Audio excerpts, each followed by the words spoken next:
we're just got played and we are gaming through mechanisms. So what does that mean? Well, we like to play a lot of tabletop, games, board games, card games, and the like. And then we also like to talk about them. And when we talk about them, we talk about how you interact with the game. And we call those things mechanisms. And specifically today, we're going to talk about a mechanism called simultaneous play. So the idea behind simultaneous play is that all of the players are constantly involved. So that may mean that there are no turns whatsoever, or there is one turn and all the players are simultaneously doing something. Or maybe a player has a turn, but all the other players are doing something while that player has a turn. There's a lot of different spins on that, and I'm sure you'll hear about a lot of those as we go through our list today. So we're each going to tell you our 2 favorite games that fall into that category. We're going to give you the 2 favorite games from our compatriot Tiffany, who is not here today. And we will also tell you the people's choice. Spoiler, the people had to choose 3 games they couldn't agree on 2. So we'll talk about 3 of those for the people. And we'll talk about them all at the same time. And we're just all going to talk simultaneously. We're going to talk, what did you say? We're going to talk at the same time? Yeah. All right, cool. Well, so let's go ahead and get started. And I will pass it over to Erock first. Tell us, what is your favorite simultaneous play game? Welcome, welcome, welcome. Thanks for coming back to see us on another one of these Gaming Through Mechanism videos. Just as a side note to this whole thing, we used to actually call them mechanics until the grammar word police fixed us and made us call them all mechanisms. But hey, mechanics is fun. Yes, for sure. 10 years ago, I said, my favorite mechanic is this. And somebody said, who, Bob? I'm like, yeah, you're real Vinny fun. is my favorite mechanic. What? Right, exactly. So anyway, my number one choice for simultaneous play is Race for the Galaxy. And if you're this type of person, you can sub in Roll for the Galaxy because they're basically the same thing, just cards or dice going on there.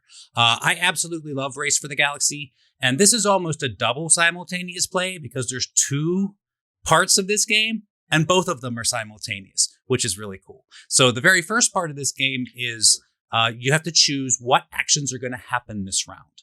And if nobody chooses an action, that's not going to happen. So for instance, there could be 4 of us in a game.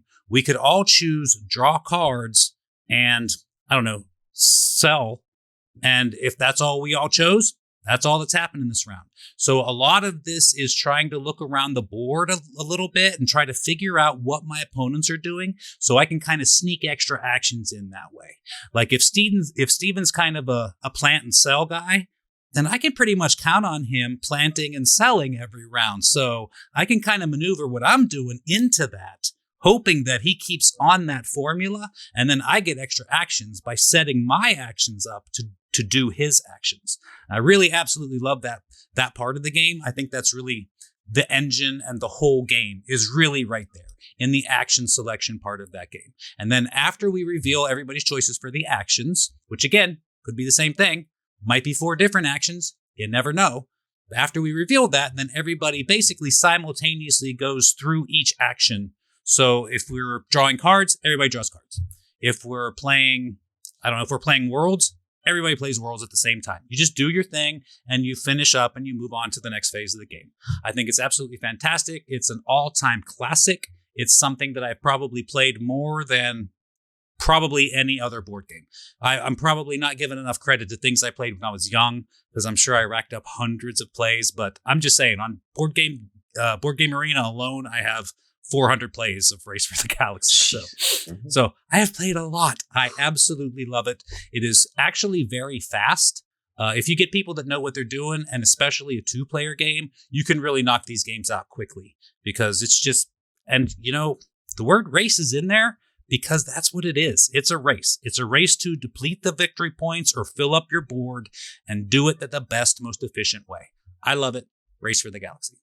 Yeah, I think one of the things I like most about Race for the Galaxy is the multi-use of the cards, right? Yeah, every that's card true. is either what you're going to build or settle or whatever, or it's currency that you use to do that for other stuff, I guess you could say it's simultaneously all of those things. Yes, exactly.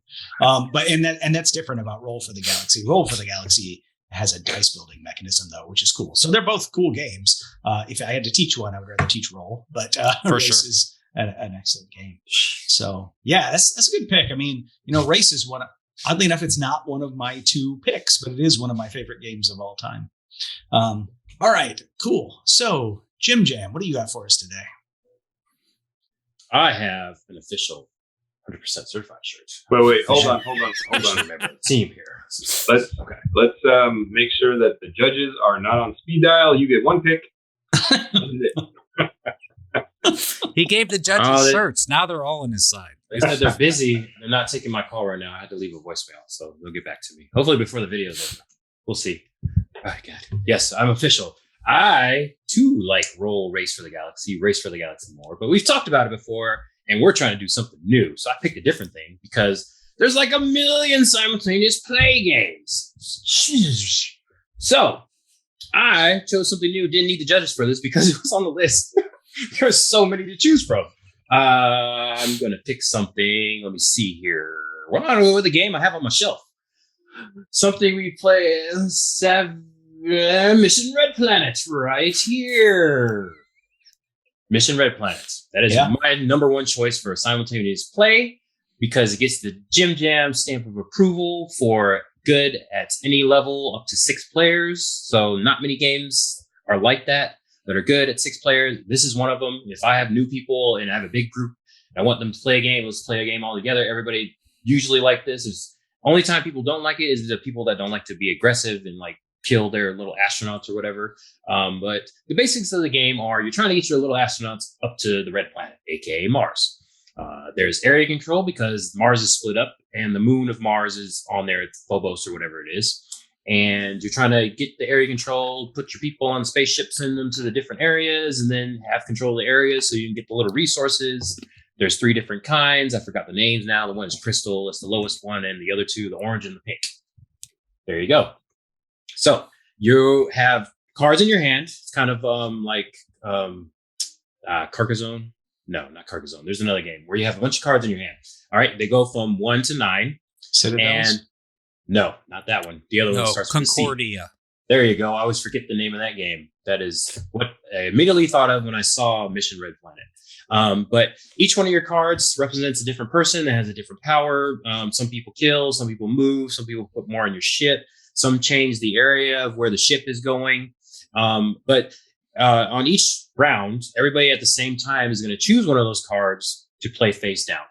And it's interesting because once everybody's chosen their character that they want to play for that round, the timer goes down like you're going to shoot a rocket. So it starts from 9 and goes to 1, which is interesting because most games go from smallest to largest. I really like that about this game because it's like a countdown. And then once you get to 0, the rockets take off, kind of, sort of. But they do take off once they fill up. There's a certain amount of people that each rocket can hold. And it kind of it leaves the space station, but it doesn't go to Mars just yet because there's very specific, like 2 cars that can kind of do something to those ships. But in general, you can't mess with the ships once they leave the little rocket pad or whatever. And then once everybody's played their card, you take the rockets, you send them to whatever area they're destined for on Mars or on Phobos. And it's an area control battle at that point. There's some ways to manipulate which zones your people are on, but there's 3 scoring phases. If you have the most people in those regions, you get the crystals for the round or whatever, and then you move on to the next one. It's very quick, so it doesn't take very long. It's easy to explain after a couple 2-3 rounds, and most of the time when I play it once, everybody wants to play it again. It's good for newbies, as I said, so it gets a double stamp. Look at that, double stamp. Double fist. So interesting side note for you here. The first version of this game actually counted up. They fixed that to count down in the second edition. And the second edition added the moon. It's not in the first. You have the second edition. The second edition from Fantasy Flight. Was it Fantasy Flight for the first edition too? I don't think they got the. I think they got the license and they changed and they like did because it doesn't say. They fixed it.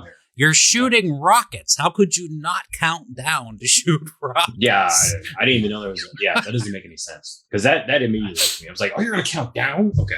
It is really simple. So also, that's my first choice. Simultaneous I don't know. action. You said this game was good at all player counts. I think, up to 4, it's good. 5, it's okay. At 6, I don't know. It just feels random at that point. Really? There's so many people playing so many cards that do so many things. Oh, I love it. I still like it. I mean, it's fun. It's still fun, but I think it's not as interesting as it some of the lower player counts. Yeah, as you go up, you have more rockets. So they fixed that part. I wish there was like an extra, like when you're doing like 4 or less players, you like cut off one of the regions on Mars, kind of like Tyrants of Underdark or like Power Grid, where you have less people, so you can occupy less regions, but it doesn't really, the planet areas don't change depending on the player count. I wish they would have done something like that, or like add an extra something, just make something up, a mountain ridge or something.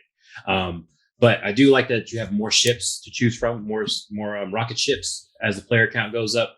But that would be my little critique. Add an extra area or cut an area off. But I see what you mean, because when you're at 4 players, there's not a whole lot of fighting until in the later rounds, which is kind of the opposite when at 6 players, because right off the bat you're fighting.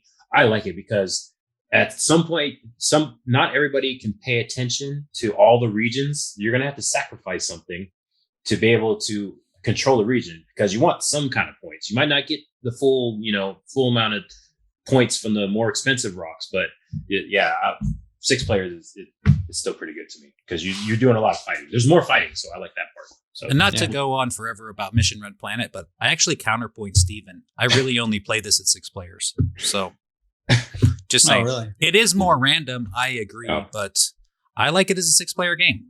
That's kind of, over recent years, they've fixed that, but there for a really long time, there just weren't a whole lot of 6-player games out there that were, Yeah, I good. mean, for me, I used to have this, and I gave it away because I felt like I got the same experience, but preferred Libertalia.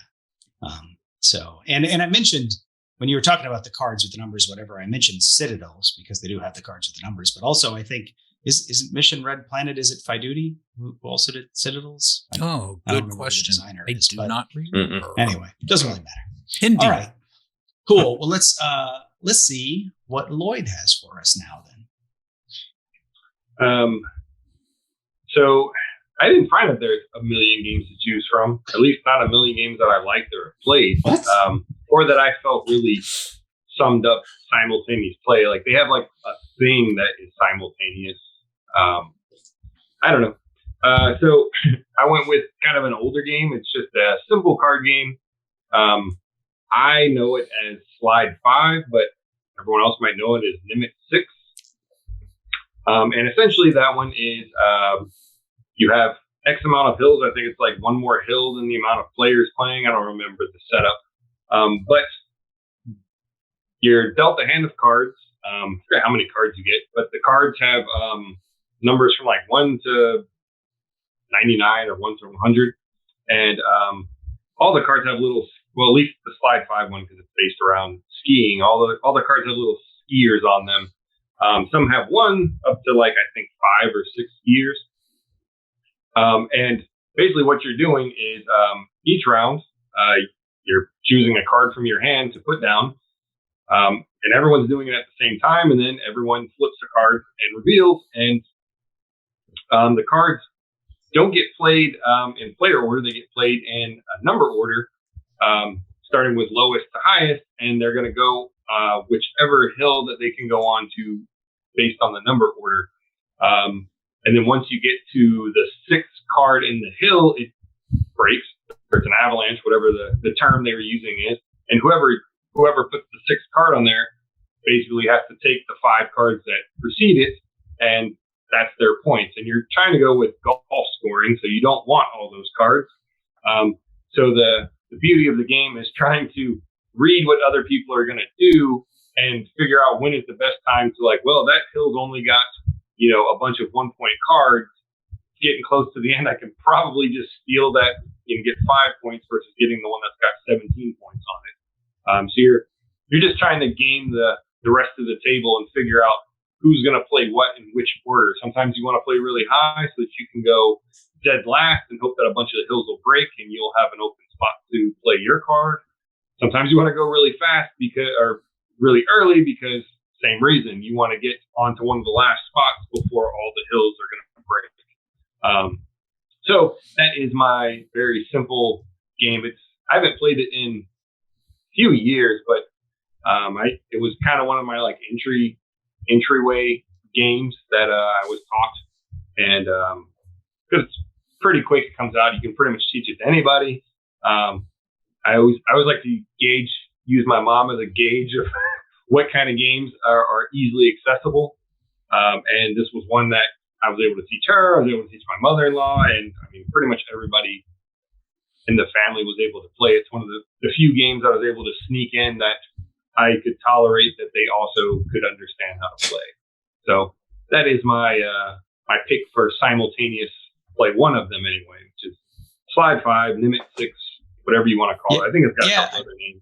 That's interesting. I didn't realize that Slide 5 had, I mean, I'd heard the name, but I didn't realize it had a theme, because 6 Nimmt has 0 theme. It's just cards, and then there's like cow heads or something that you're trying to not collect or whatever. But like, I don't even think they bothered to try to slap a story on it or anything. So yeah, I would have enjoyed it more with a theme. I like little thematic touches, even in an abstract game like that. Yeah, the theme is that it's got the little pips that are on there for your points are little skiers, and it's like I said, you're causing an avalanche. So it's like when you get to the 6 cards, that's the avalanche. So there's no art or anything on it. It's just numbers. See, that's what I want to do. I want to bury skiers with an avalanche. I mean, why can't I do that? Aggressive. It's very, very aggressive. Because of laws? Is that why? I don't know. I mean, the evil geniuses, we get together, and then there's oh, wait, I'm not supposed to talk about this. Sorry. So I forgot about rule 2. Anyway. So, before I get to my pick, Erock, why don't you tell us what Tiffany was thinking? Absolutely. This is probably going to come as no shock to anybody, because this is either her favorite game or her second favorite game, depending upon the day and the mood she happens to be in. And her first choice is Space Base. Space Base is an excellent little game. It's kind of an evolution of the Machikoro kind of philosophy, where basically somebody rolls dice and everybody gets paid off of those dice. And meanwhile, you're trying to basically build an engine to do things with the cards.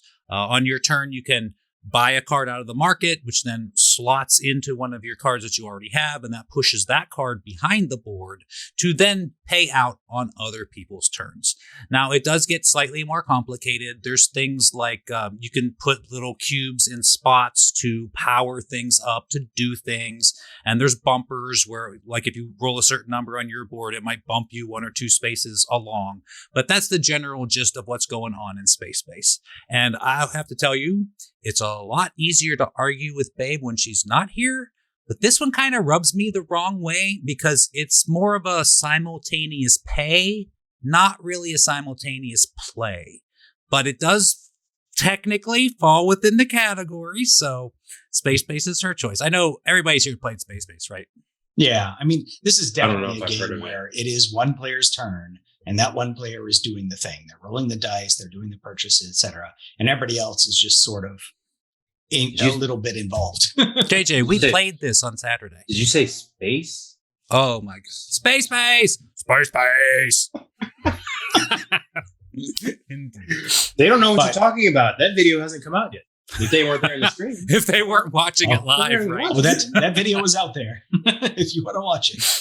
If you want to watch 10.5 hours of just got playing games for charity, it is out there. That's the last 2 hours, when I believe one of us was the only person actually in the room while it was being live. Yeah. But anyway, Space Base, that's for you, babe. Yeah, cool. I mean, I definitely like the game. I wouldn't pick it here. Although I am picking something here that maybe some of you all will consider not maybe cheating, but shouldn't be here, because I'm picking a party game. And there are several party games that are simultaneous play. Yeah. But the one that I'm going with also has a lot of different names. But the version that I have is called Cranium Scribblish. So there's a free version of this out there called Eat Poop You Cat. And then probably the most popular version of this game sold at stores is Telestrations. And the idea is everybody has, at least in the Cranium Scribblish version, right? You start with a prompt card, and it's like, I'm scared of the blank under my bed, and you fill it in like octopus or something. I don't know, whatever it is. And so now there's a prompt. And so that's written down. And then the next panel needs to be a drawing of that. And then it's like that telephone game. because you cover up the text and there's just the picture. And now the next person has to write a text description of the picture. And then the picture gets covered up and another person gets just that text description and draws, a picture. And so it's alternating picture and text, but you don't get to see the chain above. And there is a game there about like who did the funniest panel and who can guess which one is theirs based on the final drawing, and it is a fun game. I've never had anybody not have a lot of fun playing this. I put it in the party category because to me, party games are games where you didn't really care who won. You didn't really care about the scoring. You just cared about the experience. But in this game, you are either writing a line of text or drawing a picture, and everybody's doing that simultaneously. So it is definitely simultaneous play. And this is actually my favorite simultaneous play party game, which there are several good ones out there, like I said. But Cranium, Scribblish, and you can see people playing this on Board Game Geek. So you can see like the chains, and they're pretty funny. You can find pictures on Board Game Geek of chains it were pretty funny. In fact, the reason it's called Eat Poop You Cat was somebody's text description of a cat sitting there with a bowl of a plate of spaghetti or something, but anyway, so Cranium, Scribblish, the version that I recommend because it works pretty well, but the Telestration one also works really well. So anyway, I have to agree with you on Telestrations. I actually have pictures in my phone of chains that just crack me up every time I'm going through my gallery and I see that. Yeah, it's always great when the person has like ADD or something, and they're like, "What? Where did you even get this?" It's going in the line, and all of a sudden, it just sharp right, just out of nowhere. It is hilarious as an activity. Pizza Jesus, that was one of our guesses. Pizza Jesus, nice. I agree with the activity word. Yes, not it's an excellent agree activity. with the game. It is technically a game. It is not a good game, but it's a really fun simultaneous play activity. So, it is one. It's my top simultaneous party game too. Yeah. Okay. I like Just One a lot. I like Just One a lot, which is a simultaneous game. I mean, theoretically there is a game and scoring there, but who cares? Yeah, I know. I don't want to be the curmudgeonly old man. I just feel like that's not what we're talking about. And we come at this with 4 different philosophies and backgrounds and stuff, but I feel like this category was more about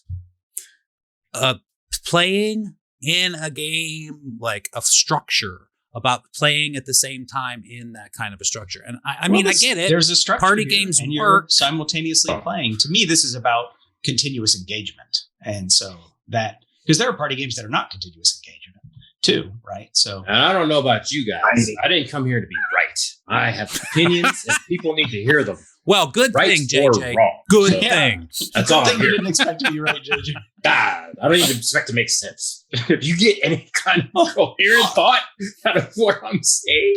All right, Jim Jam. While you're grabbing the floor, why don't you tell us what's your number 2? Let's see. It's not here. We all had the what is that thing called when you can't make a decision because you have so many options? Analysis. Oh, buzzword!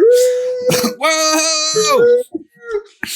Analysis paralysis, because there was so many choices. I went with something I think I talked about once on the channel before, because I played it once and I liked it, but yet it's on the list like Last Will, which is somebody just got me. So you got more hookups there, Steven. My second choice is Lords of Xidit. This is one of those games where I had a friend, just like Last Will, played it a couple times and they disappeared, and I haven't seen it since. Nobody else has this game. Very rare, unless I go to a convention or something. But played it once and I loved it. I was like, this is great.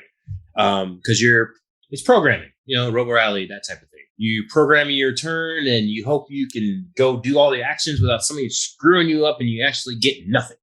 So I like all the little pieces you get, the little tchotchkes. They have all the different colors and the wizard and the hatchet man and all that stuff. So you're going around the board, collecting all these different things as they come up on the little spinner wheel, and you turn those in to fight monsters. Real simple. I was like, that's great.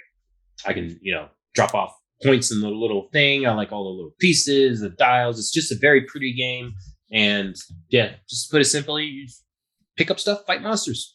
I like it, Lord of the Rings style. We just taking a trip and, that eye. Take that eye. But yeah, great, pretty easy, done.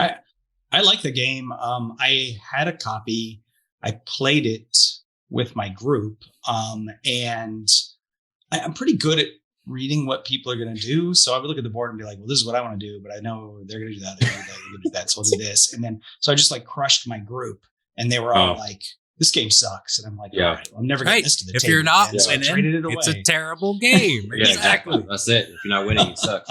You got to be able to plan ahead. That's really like I feel like it's an aptitude test there. If you got to be able, there's something somebody might be able to remind me of what that word is, where you got to be able to plan ahead. There's a deficit there. But strategize. Yes. Yeah. Well, no, not the word. There's a disorder there, but yeah, I don't know. Too much strategic deficiency. Yes, pretty much. Yeah, you got to be able to plan ahead. But yeah, I feel. Well, some people don't like it when they have a plan and then that plan goes sideways because their robot is running around in circles in the fourth. Listen, there's no way to run in circles here. Okay, I can still move. You know what I'm saying? At least here I can move. There might not be anything there when I get there, but at least it's like, okay, I move. I'm not just going to. Okay. Sorry, that was a deep cut Robo Rally joke. Yeah. But all right, okay. So that was our first number 2 game. So let's see what Erock. What do you have for us for your number 2? Number 2 was actually really hard for me. I think I picked it basically 2 seconds before we started the video.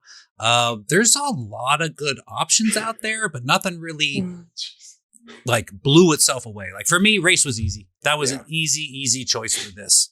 Yeah. There's a lot of games that I love that fall into this category, but I just don't accept it. Like I'm just going off on a tangent here, but let's just as a for instance, Gloomhaven is technically simultaneous play, but that's not what the game's about. Yeah, you choose your cards, but then the whole game happens after that. So I don't really feel like that's representative of this. To be fair, that was marked as simultaneous action selection, which is a better description of what is happening in Gloomhaven. But yeah. Agreed. And I feel like that's just an example of a lot of games that quote unquote fall into this category, but I just don't feel like it really captures that. It's like you said earlier, that it's just, like Lloyd said earlier, like it's just like it's one facet of a 10-facet game. I just don't feel like it represents it. So I finally settled on Planet Unknown as my second simultaneous action game. Because I actually like this game a lot. Those of you that watch the channel consistently know that we just did an overview and a review of this, and it was very positive on all sides. I like it a lot.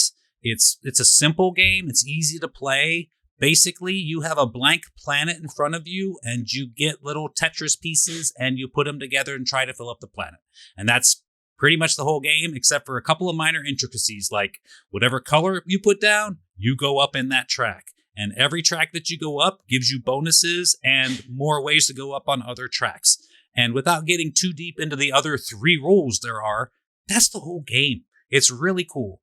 And it has a Lazy Susan in it, which, if you've heard me say this before, I did not back it because I thought it was a stupid gimmick, but it works really well. You put a little marker out in front of you to show this is going to be where my section is for the rest of the game. And when it's your turn, you choose any one of the 6 compartments that has 2 different compartments in it with shapes in it. And then everybody else just gets to choose one of the 2 wherever it lands in front of them based upon whoever's turn it was and picked. It's super fast. It's super simple. You're just laying some Tetris pieces down and digging up on these, what do you call them? I want to say charts, but that's not it. Planets? Correct. No, the rows. You're going up on the corporation board?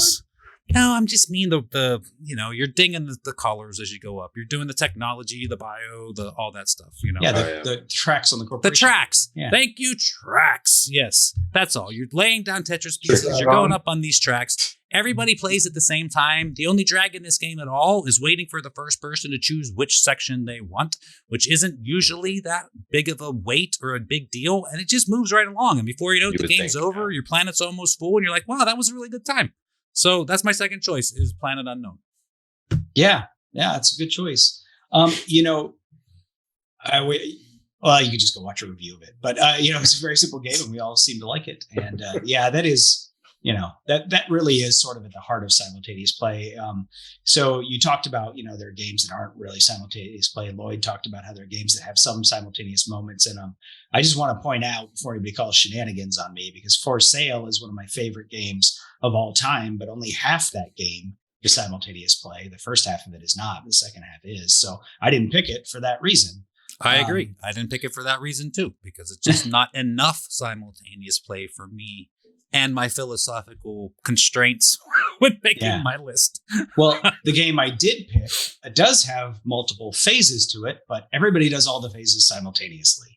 And that is because I am picking a game that I've chosen one or two times before in these Gaming Through Mechanisms videos. I am going with Steampunk Rally. And that is because Steampunk Rally, there's really two main phases to the game. There's the drafting phase, and I think probably every drafting game is simultaneous play, the drafting phase. And then there's the part where you run your engine, and that you can do that turn-based, but it's recommended to do it simultaneous play. I like to, with new players, maybe do the first round where you coach them through it and then go simultaneous play after that. But, it doesn't really matter. You can do it either way. But the game will drag if you try to do it. if you don't do simultaneous a bunch.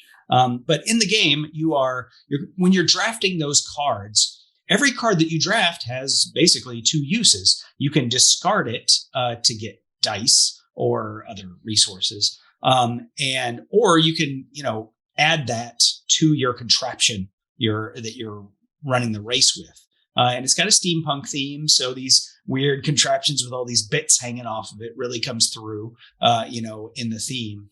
And it is tempting, actually, early in the game to sort of like put your contraption together. Like, ooh, this card's cool. I'm going to stick that there. Ooh, this card's cool. I'm going to stick it there. And then you get to the race phase and you're like, crap, I didn't get any dice. So I can't move this round. Like, I better get dice next round, I mean, it's not like you lost the game or anything, but it's sort of weird. But so you roll the dice, whatever dice you have in your dice pool, and then you allocate them onto the board in different ways. And there's 3 different types of dice. There's blue dice for water. There's red dice for heat and yellow dice for electricity. There's also fusion dice in the new fusion version, which are interesting. But those different dice can be put on different cards. And if you have a high die, that can be good, because when you put it on a card, it might cause it to activate more, do more of its power. But a low die is also good, because the low dice you can vent and get off there and make a spot for a new die to get in there. And also some of the dice, it doesn't really care. Some of the cards, it doesn't really matter that what's the number is on the die. So putting a low one there is better, because it's easier to get it off and has the same effect as if you put a high die there anyway. So it's not like you roll your dice and you're like, oh, I got all low rolls, well, I'm screwed this turn. No, there's, if you built your, your invention right, then you can have good ways to use these small number dice. There's also cogs that let you raise and lower the pips on the dice or re-roll dice. And so there's all kinds of mitigation around there too. And you have to, you're going barreling down this track and you're going to take damage. So you either have to short up your invention so that it can absorb that damage, or as you take the damage, you just have to have parts fall off. So you could just decide, well, I'm going to put dice on a part and use it all up, and I'm not going to vent those dice off there and use it later. I'm just going to discard that piece entirely, as I run over this rough road at speed, So there's a lot of different interesting strategic decisions on how do you want to make your progress down there. And it's basically a race to see, who can get the furthest down the track when the game ends. So anyway, it's a game that I like a lot. I like it a lot because it plays at 7 or 8 players or something, simultaneous play. So, if you've got people who already know how to play, hour and a half, you could have a whole big group of people play. And then, if you have people, it's going to be closer to 2 hours if you have people who have never played before. But even that still, right? Like it's a pretty fun game. Doesn't overstay its welcome, and plays a lot of players because, hey, simultaneous play. There you go. Steampunk Rally, my number 2 pick. Have any of you played this yet? Or is it just me still? I played it a long time ago. Like right when it first came out. So. Yeah, I feel the same way. I think I played it once very long ago. So yeah. You like dice games. Did this feel like a game you like, Lloyd? I liked it. I just don't know anybody with it. I played it at one of the stores. Somebody had it. But yeah, I just don't know anybody that owns it. So Yeah. Okay. Well, why don't you tell us what your number 2 is then, Lloyd? I was kind of up in the air on it. It's probably going to be a drafting game. I was leaning towards like something light again, because a lot of the simultaneous play games tend to be fast anyway. But I don't know. I don't know. I think I'm just going to go with Draftosaurus. I was leaning towards like donuts for donuts, but that game really only starts to shine once you get above like 3 players. 2 players, it's kind of boring, because you can easily tell what the other person's want and start blocking round after round and just know you're going to win. So I'll just go with Draftosaurus. It's fairly simple. It's like Sushi Go, whatever, except you have a handful of little meeple dinosaurs, dino meeples, and you are essentially drafting them each round. You take one out and you hold on to it, and then everyone reveals, and then you put it in your park, right? And your park has a little board, and there's different placement rules on all the different areas. And whoever's the only real turn in the game is somebody gets to roll the die. So they roll the die, and that's where everyone else has to place their dinosaur in the park, so it matches up with different symbols on the different parts of the map. And then the person who rolled can play wherever they want, but everyone else can play there. But the rest of the game is simultaneous, right? You're grabbing a dino meeple to try and play in whatever area came up on the die, and then everyone simultaneously puts the dino meeple in their pen in the game, in the map, and that's the gist of the game. It's, I don't know, a couple rounds, 3 rounds, I don't remember how long it is. It's fairly quick, and you're just trying to, build your little dinosaur park and get the biggest combos you can. There's, depending on which side of the map you play on, like the one side, at least in the base game, they give you one map, and it's like an easy and a hard side, I guess. It's really only in the way that the ones play, but essentially you have like a pen that you have to do, like you have to alternate dinosaurs, and you have another one that once you put a dinosaur in, you can only like put mates in. So it has to be like 2 of the same kind, and then there's one that you can only put like a T-Rex in, and if you put the T-Rex in, then you get points everywhere else. So there's all these weird little placement rules, and you're not guaranteed, because you're grabbing the meeples out of the bag, handful of meeples. I forget how many you grab, but you don't really know what you're going to get, and that's pretty much it. And they've got some expansions I haven't played, but yeah, Draftosaurus, simple, quick, and like I said, I like the 2 boards, because if you get bored with the one, you can just kind of flip it over, and it's got a whole new set of placement rules and stuff you can do. It's just more fun passing around a handful of dinosaurs than a handful of cards, I did get the Marina and whatever the aerial pterodactyl, whatever one expansion is. And there are unboxing videos on the channel that also explain basically what they add to the game. So if you're interested in those, go check those out. Excellent. All right, cool. So I think we're left for Tiffany's number 2 pick. Indeed. I wholeheartedly agree with Babe's number 2 pick. Babe's number 2 pick is Welcome To. And in general, I think roll and writes pretty much fall right into this category just by the very nature of them. Everybody, roll and flips, roll and writes. I think the best descriptor of these is just pen and paper. It's a pen and paper game. But I think they fall right into this category. Somebody rolls dice or somebody flips a card or something, and then everybody writes on their sheet whatever that's going on, whatever the point of it is. In Welcome To, it's fairly simple. You have 3 streets in a neighborhood that you're building, and basically the cards go from 1 to 15, and they all have a special ability associated with them. I'm not going to go too deep into the special abilities, but the basic point is you can write a number in any house on that street. And the streets are small. Like the very first street, I think, has 13 houses in it. And then it's like 11 houses, and then it's 9 houses. All right. So they don't have to be sequential, but they have to be, I'm not using the right word. They have to be in increasing order. Yeah, they have to be in increasing order, but they don't have to be in sequential. So if I put 1 in the first house, I don't have to put 2 in the second house. It just has to be higher than 1, etc., all the way down the line. So your longest street is your hardest, obviously, because it has 13 of them in there and there's only 15 numbers. Whereas like your shortest street is a whole lot easier to get those numbers in there. But that's pretty much the game, is trying to guess how you're going to be able to fill it in later as you put these numbers in the different houses. And I'm not going to go too deep into it, but like I said, there's also special abilities. Like you might choose a house that's associated with a fence. And with a fence, you're able to block out certain parts to be counted together for scoring purposes.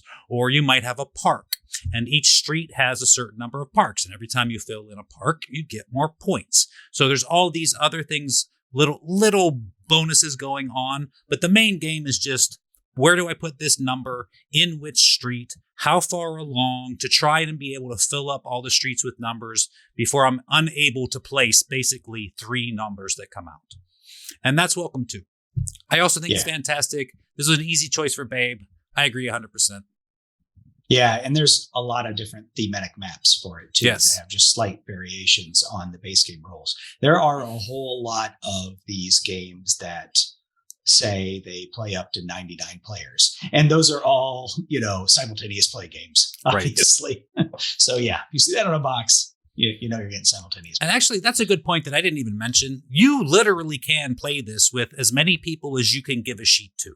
There is no other limiting factor in this. You just need a sheet, and you need to be able to hear what the choices, or hear or see what the choices are. And really, anybody could play along with this. It's really cool. Yeah, I mean, we played on Zoom, and I just put the camera on the table where I was flipping over the cards, and I sent everybody a PDF of the map we were playing with. Right? Perfect. So we didn't even need a sheet. Yeah, millions of people could play in the same game. Yeah, exactly. Cool. So that was everybody's number 1 and number 2, right? All right. That was numbers. I don't know if it was number 1 and number 2 for me, but nice. Well, if you didn't follow the brief, you didn't follow the brief. All right, that's fine. But we won't check with the judges. It's okay. They're not answering. You got to leave a voicemail. Oh. Well, they're not here to disagree with the people. The people could not make up their minds. Typically, when we do the people's poll, there's one game that is just a runaway winner. And then there's either a clear second place, or there's a competition between a couple of games for second place. But in this case, we actually had 3 games that all tied. And I mean, I could have done something to break the tie. I could have said, well, which one does the crew like more? Which one's higher rated on Board Game Geek? And I'm just like, well, it's just 3. So we'll just talk about 3 games instead of 2. All right. So we're going to give you the people's top 3 picks for simultaneous play. And we are going to start off with, I'm going to hand it over to Lloyd to tell us about Spirit Island. Spirit Island. Okay. All right, so Spirit Island. I feel like deja vu. We just did this. It was a pick for something. Was it variable player powers? I picked it. I think cooperative play. I think you're right. On one of the other ones, but variable player powers. Yeah. Yeah. So in Spirit Island, you are all playing spirits on an island. Imagine that, and it's not the island from Lost, but there is all kinds of strange things afoot with your spirits. They can do all kinds of cool different things, and essentially what you're trying to do is stop evil. Let's face it, they're probably white colonists, colonizers coming in to rape and pillage the land and strip mine and build all their cities and stuff. And you're trying to work with the local natives. I think they're called the Dahan. I think that's how you say it. But you're trying to work with them and drive the invaders off the island by killing them, destroying their cities, and just instilling enough fear that they just run away with their tail between their legs. The reason why this is simultaneous play is right in the rule book, it says there's no actual player turns. Everyone does all their bits of their turn together until it gets to the card play, the power playing section. And then in that point, it's all like open discussion and I can play one of my powers and then it'll benefit you, and then you can play your 2 powers, and then it might bounce over to Steven, and then it'll come back to me. And it's all open for discussion. But essentially, you have a little map, and depending on how many players are playing, you have a map with a certain amount of territories, and it's like sand, forest, water, not water, but like swamp. Yeah, marsh, I think, right? Yeah, I think mountain. Yeah. Desert, if you didn't mention that. Each spirit has like different areas that they have more power in. And you are essentially, each round at the beginning, you have like 3 phases. You are picking the game powers phase, and that's where you can draw more cards. You can put your presence out on the board, and the presence just allows you to do things, because everything in the game is tied to you being in a physical location on the board. So you have like a starting spot, and then as you put more presence out, you kind of spread out along through the map so that you can actually do stuff. So everything's kind of tied to where you have a presence. So everyone does that together. Then when you get to the next part, you pick all your cards. You're picking all your cards together. You kind of talk about stuff, but you're not saying overtly, like, I'm going to go do this. I'm going to play this card that's going to allow me to do this. Like, you kind of talk in general terms. I'm going to try to take care of these guys. Can someone take care of these guys? Can anyone deal with the town? Stuff like that. And then you resolve your cards, and you resolve the cards, like I said, in kind of any order you want, whatever is the most beneficial. And then the invaders get their little phase, and then you take your second phase, because the spirits have a fast and a slow phase. So certain powers happen before the invaders, and other powers happen after the invaders. And kind of the crux of the game is figuring out when to play your powers, because you know what the invaders are going to do. Their little track is laid out in front of you. You know they're gonna build over here. They're gonna explore over here. Well, you don't know where they're gonna explore. You know where they're going to build. And you know where they're going to. What is it, rampage? Yeah, it's like raise or where they're basically going to deal damage to the map. They're gonna do their strip mining or whatever. So you know where that's going to happen. So you're trying to figure out how to use your powers to work before and after them to eliminate them as well as you can. But it's all taking place, like I said, together. There's no individual player turns. It like says it right in the manual. I had to get it out just to make sure, because I was pretty sure it said like there are no individual player turns. So just jumping on your bandwagon here, Lloyd. You've talked about this a bit lately, and I played the app a tiny bit, but you got me into it. I started really playing the app. So I've played a bunch of times since, and I'm ready to play. I have yet to play it in person, but I have now played the app a ton, and I got a real good feel for this game. I think it's fantastic. Also, one other thing real quick. You're absolutely right. They are white invaders, because the base game doesn't say, but as soon as you start getting into it's like Germany is colonizing. England is colonizing. So yes, it's the absolutely adversary cards. Yeah.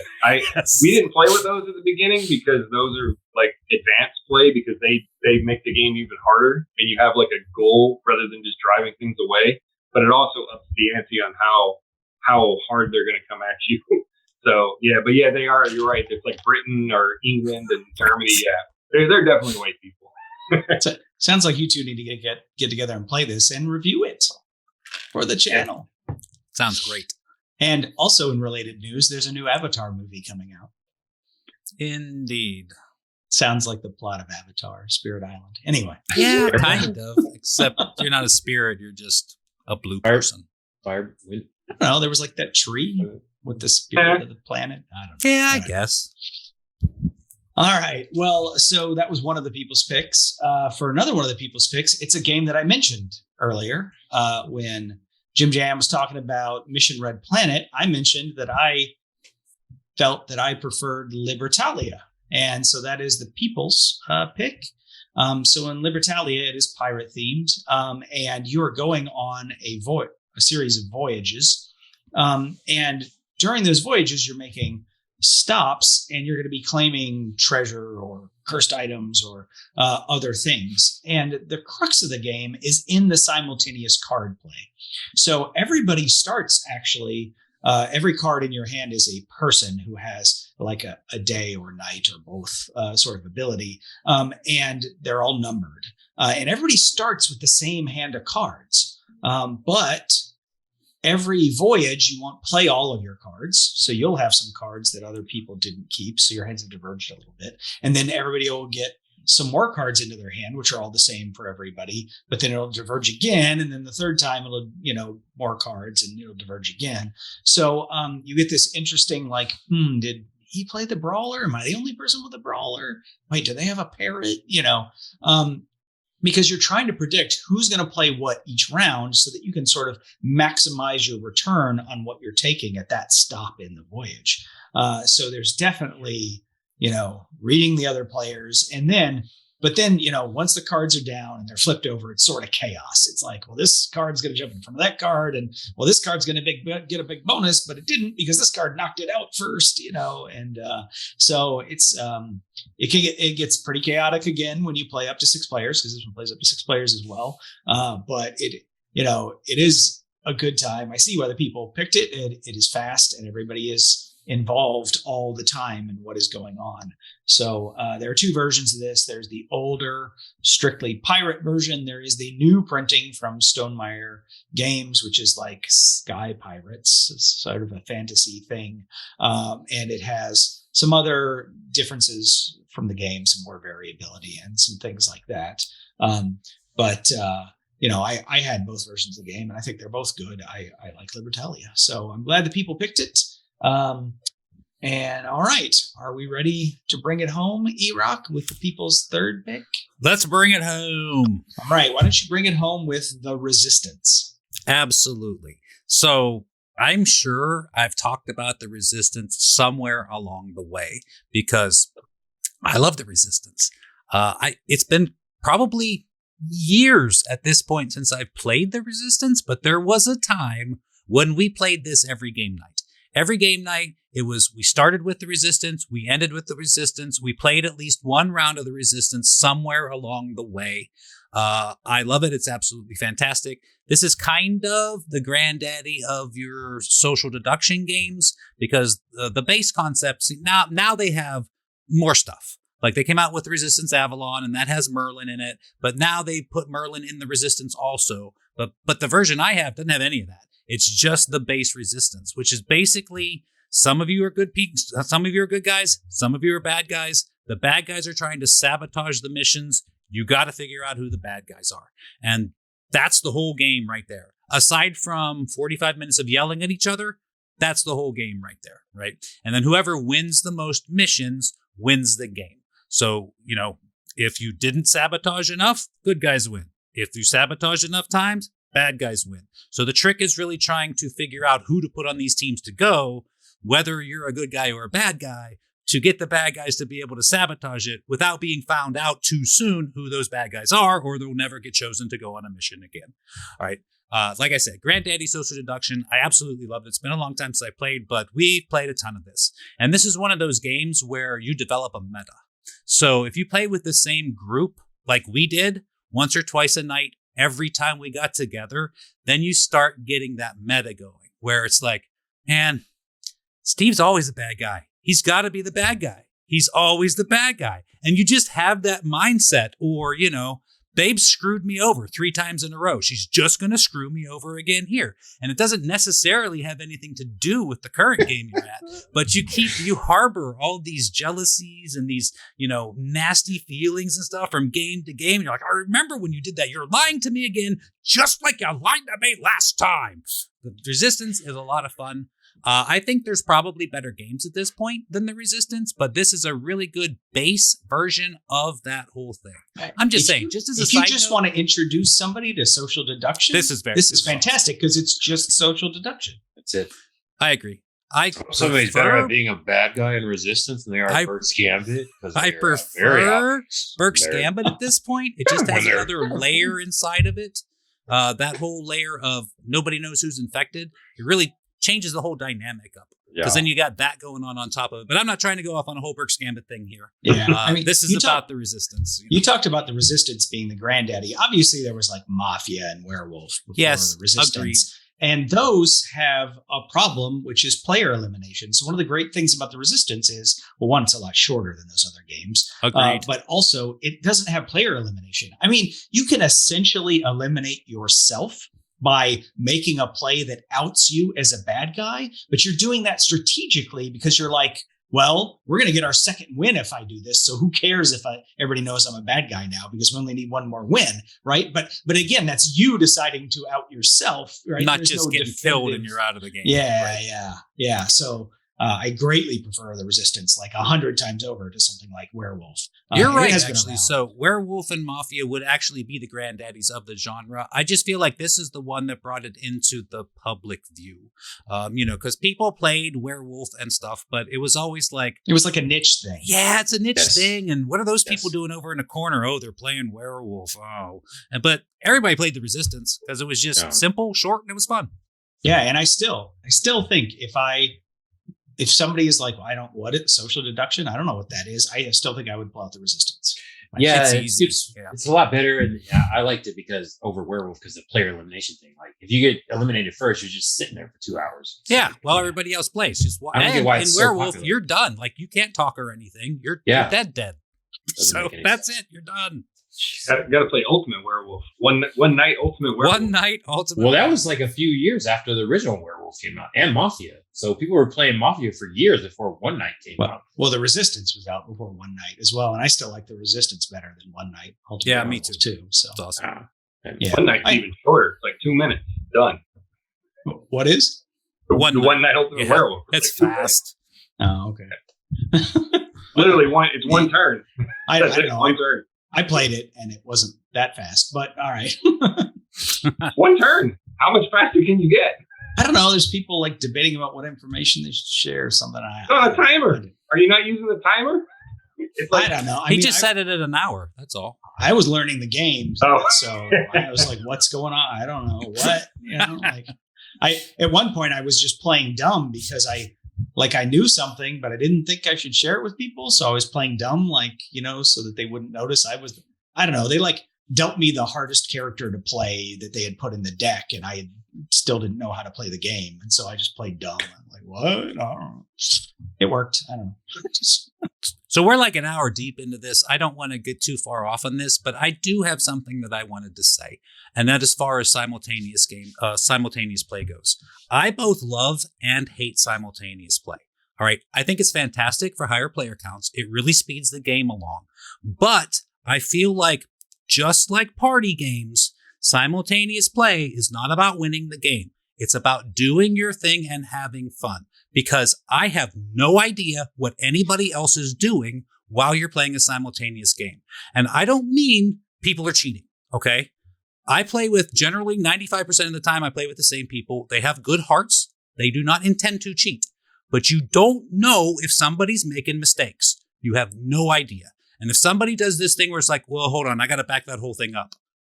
Now you really have no idea if they're doing everything in right backwards. So, I really like this because everybody's involved the whole time. And I'm talking about games, not like the Resistance, because what I'm saying doesn't qualify for that because we're all in the same space in the Resistance. But if we're playing Welcome to, we're all writing on our little sheets. And I don't know if you're following the rules. And I'm not saying you're intentionally cheating, but if we're playing a game like I don't know, Blood Rage or The Gallerist or something, I'm watching what you're doing. And if you make a mistake, I can say, you can't actually do that. And you go, oh, you're right, my bad. And you change it and you move on. In a game like this, that doesn't happen. You could be making mistakes for an hour and nobody's going to know because they all have their heads on their own thing. So just saying, usually they need love to be and hate. Usually it needs to be a simpler game for that. But along those same lines, so a game that interestingly enough didn't come up here. It's one of my favorite games. It's simultaneous play. People love it in general. It's the Quacks of Quedlinburg.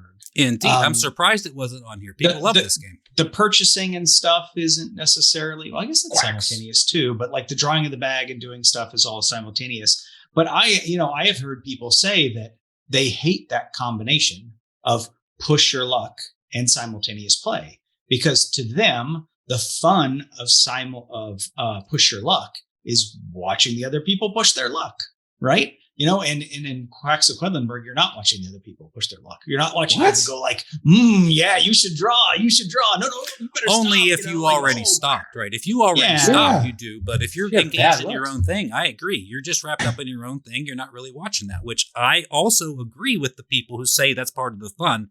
I agree, is watching the other people at the table do pressure luck. That's fantastic. Always get people push their luck. Yeah. That's what I'm saying. I'm always pushing them on to, come on. You're not going to stop there. Come on. That's stupid. Come on. One more. Come on. All right, cool. Well, we must have talked about 50 games at this point. So I think that's enough of the simultaneous play. So I'm Steven. That's Erock. That's Jim Jam. That's Lloyd. We are from Just Got Played. If you like this video, please give us a thumb up. That does help us out. Hit the subscribe button if you want to see more of these. We're going to have more of these Gaming Through Mechanisms videos coming, but we do a lot of other stuff as well. Look down below in the comments. There are a bunch of links. You can come over to our Discord server. You can talk to us about games. We do the poll on the Discord server as well as Facebook, which is, how the people get a vote in videos like this. And then there's our other social media links in here as well. So, we talk about interesting stuff about board games there as well. So yeah, come join us on one of those. But until next time, thanks for watching. Thanks, y'all. Happy gaming. See you next time.